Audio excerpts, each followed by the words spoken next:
ser muito mais fiel à tua liberdade, à tua identidade, à tua individualidade, prestar atenção na tua sensibilidade e aproximar isso a todos e provocar esse outro olhar nas pessoas, quanto mais rica e elaborada ela for na linguagem, quanto mais ela criar rupturas, quanto mais ela provocar.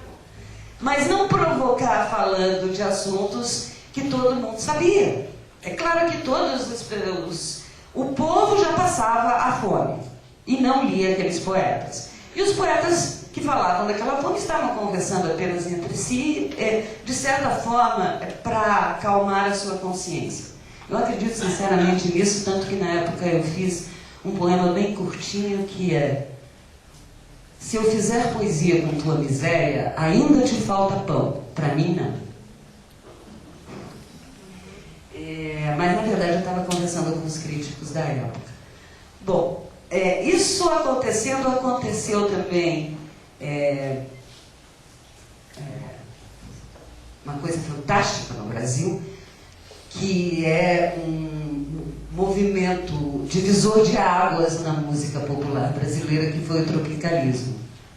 Até então, nós temos, eu acredito que é a canção mais rica do mundo, justamente pelo feliz encontro entre música e qualidade poética. As nossas letras, desde Noel Rosa, Cartola, e daí desaguando no grande poeta Vinícius de Moraes, na Bossa Nova, nós temos uma história de excelência poética na canção, mas isso virou uma espécie de grito de guerra com o tropicalismo. Isso virou até uma resposta, de alguma forma, a toda essa corrente da qual eu falava, que exigia um engajamento.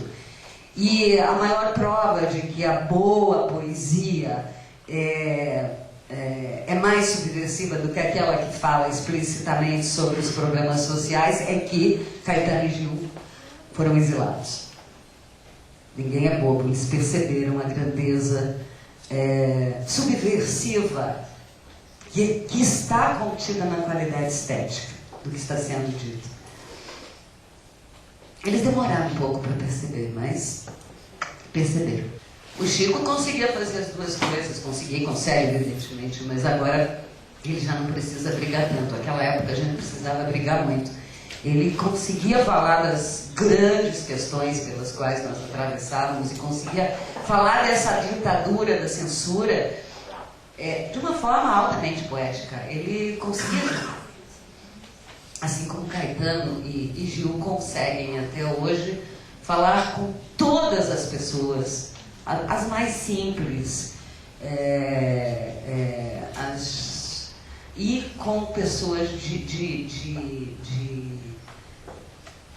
livre docência para cima, enfim, vários níveis culturais conseguem entender e conseguem se mover e comover pelas coisas e a forma como eles falam. E aí vamos falar um pouquinho das diferenças entre essas duas poéticas, porque quando eu digo que a letra tem que ser poética, é porque também acho que ela deva ter uma ideia, também acho que ela deva ser elaborada na linguagem, também acho que ela deva ter este grau de, por um lado, de verdade e por outro, de universalidade, tanto quanto a poesia. Porém, ela nos obriga aos compositores a voltarmos à métrica e a voltarmos à rima. E a incidência das tônicas, ela nos devolve a grades, a limites. E uma outra diferença, eu acredito que fundamental entre as duas, é que quando você lê um poema, você tem todo o tempo do mundo para isso. Você pode voltar a ele várias vezes. a poesia na letra de música, ela tem que te pegar no primeiro verso. Primeiro ela tem que ter essa coloquialidade básica, a gente está falando diretamente com você, mas isso desde o primeiro verso. E pede uma chave de ouro, mesmo que essa chave de ouro esteja no refrão, mas ela deve ter uma condução da emoção e desaguar em algum lugar que te deixe, te mantenha ainda nesse estado de suspensão emocional, ou mental, ou enfim. Eu trabalho de várias formas enquanto compositora. Inicialmente, eu comecei no final da década de 70 com alguns parceiros em Curitiba, do jeito mais fácil do mundo. Eu dava a letra para eles, eles compunham e pronto, quer dizer, moleza para mim. Parceria preguiça é o nome disso, preguiça por parte do letrista. Mas em 83 eu comecei a compor com o Itamar Assunção. Ele fez, a partir de 2 livros meus, ele fez uma espécie de colcha de retalhos e fez 2 músicas. E eu tinha ficado completamente fascinada pelo trabalho dele, pela novidade, pela ruptura musical que o trabalho dele trazia. E quando eu percebi que ele também tinha gostado do meu trabalho, eu juntei aquilo que eu já considerava que era a letra mesmo. Peguei um ônibus em Curitiba, eu morava em Curitiba e ele morava na Penha, o que não significa exatamente São Paulo, porque é bastante longe. E eu peguei o ônibus, desci na rodoviária, peguei o metrô, fiz 2 baldeações, fui até Vila Matilde, subi a Leopoldo de Freitas, que era daquelas subidas assim que você vai subindo e vai vendo o chão na tua frente, de tão subida que era, com a mala, sabendo que valeria a pena e sabendo que nada mais seria como antes na minha vida. E despejei um monte de letras para ele, algumas que eram só embrião de letra, e nós nos fechamos naquele primeiro final de semana de trabalho junto, e foi uma enxurrada de composições. Algumas não ficaram, serviram como exercício só para a gente continuar o trabalho mais tarde, mas ali nascia para mim um novo jeito de compor, que era o compor quente, compor junto com o parceiro.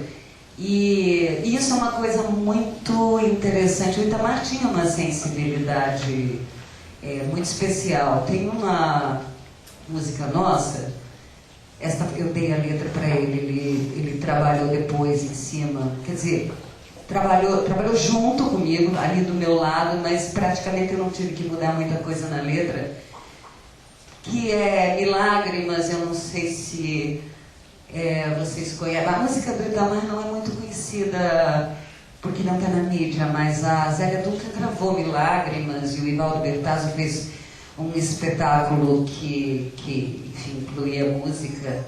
Aliás, deu nome ao espetáculo, graças ao Arthur, que vai se apresentar daqui a pouco, e Benjamin Taube, que estavam como responsáveis pela trilha musical.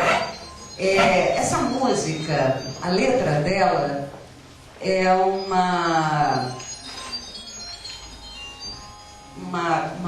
princípio de vida meu, uma atitude de vida.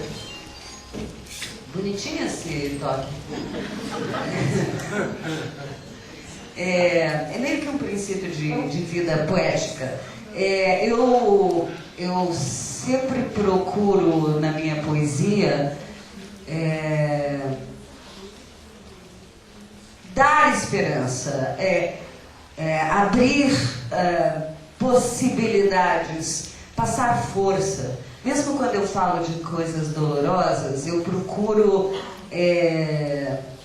não é que eu procuro tanto, porque a minha natureza é um pouco assim. Colocar um pouco de humor naquilo, dar uma certa leveza para aquilo. Freud já disse que o humor é a vitória do ego sobre o princípio da realidade, e eu acredito nele, acho que é mesmo, funciona. Nada como rir de si mesmo diante da crise.